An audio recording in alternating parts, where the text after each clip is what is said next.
à oublier cet épisode. Que quelques politiques maliens aient peur de la mainmise russe sur leur pays, je peux le comprendre. Et même partager avec eux cette inquiétude. Mais ils doivent quand même avoir la décence, la correction de saluer la libération de Kidal, la ville martyre qui redevient malienne. C'est un exploit suffisamment important pour être salué par tous, à moins que l'on ait d'autres projets.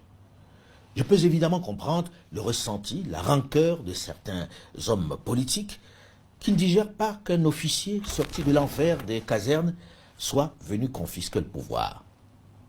Je peux le comprendre. Mais dans le même temps, ils doivent se souvenir, par honnêteté intellectuelle, que s'il y est parvenu, c'est parce que eux, en politique, avaient failli. Le pouvoir était par terre. Ils l'ont ramassé comme le général de Gaulle l'avait fait en France en 1958.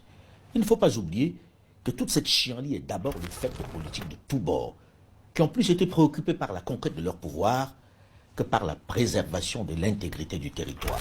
Au Mali, on a régulièrement voté depuis la chute de Moussa Traoré et la remise du pouvoir aux civils par Amadou Toumani Touré.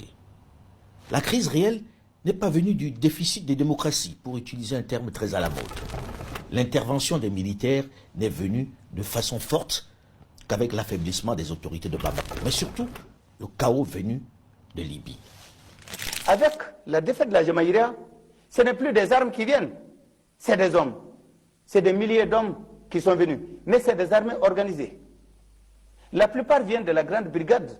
Je me souviens de cette interview testament que me donnait le président Amadou Toumani Touré à la veille de son renversement. Il montrait du doigt la menace et les auteurs. AQMI, c'est une menace venue d'ailleurs. C'est une menace aujourd'hui internationale. Et c'est une menace qui a des ramifications plus lointaines que l'on le croit. Et AQMI est international et interrégional. Nous pensons que AQMI, pour le combattre, un seul pays n'a pas tous les moyens suffisants. Pas seulement militaires, mais tous les moyens suffisants. Et nous pensons que la guerre contre le terrorisme aussi n'est pas seulement militaire. C'est un problème de développement. C'est un problème de sécurité. C'est un problème également de défense. Il reconnaissait son impuissance et l'ingérence des puissances étrangères. Que des centaines et des centaines de véhicules se déplacent sur une distance aussi importante ne devaient pas échapper, en tout cas à l'œil satellite des belligérants. Donc ce qui veut dire que quelque part, on devait savoir qu'il y a des groupes qui partaient. Il savait qu'il allait être renversé et me demandait de l'enregistrer pour la postérité. Il voyait venir cette vague. Même constat de celui qui va prendre sa place après sa chute.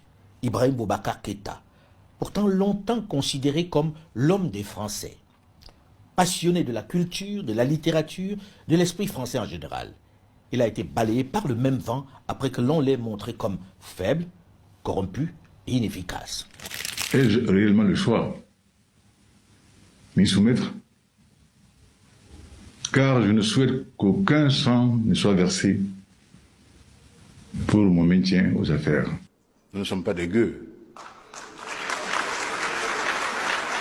Nous sommes gens, monsieur Lassous, nous sommes gens de bonne compagnie. Nous sommes un pays de vieille civilisation. Jamais, depuis qu'elle a été cantonnée, l'armée malienne n'a manqué à ses engagements.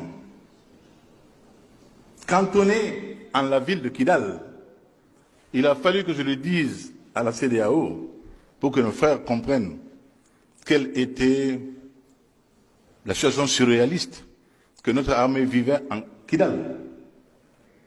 Le Mali a accepté beaucoup. Le peuple malien est à saluer. Mais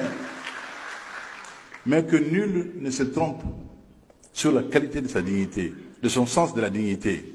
Ce n'est pas une histoire de cas malien pour moi, c'est une histoire de vie malienne pour moi. Ibeka est un homme de passage. Mais aucun Malien digne de ce nom ne bradera jamais le Mali. Jamais. La révolte était telle qu'il a pris sur lui de dénoncer officiellement, avec ces mots, le deal. L'insulte, l'affront fait au Mali. L'accord d'Alger était une insulte au Mali. Il consacrait la partition du pays. Ceci doit être dit. Les sous-entendus étaient plus importants que les textes paraphés, et ceux qui l'ont signé le savaient. Ce ne pouvait être une solution pérenne. Alger, qui a toujours joué un rôle trouble dans ce conflit au Sahel, comme l'ensemble des alliés occidentaux, prétendument venus au chevet du Mali, n'ont jamais vraiment fait preuve de sincérité. Soyons sérieux. Ne prenons plus les Maliens en particulier et les Africains en général pour des gueux, pour emprunter ce terme au président Ibrahim Boubacar Keïta.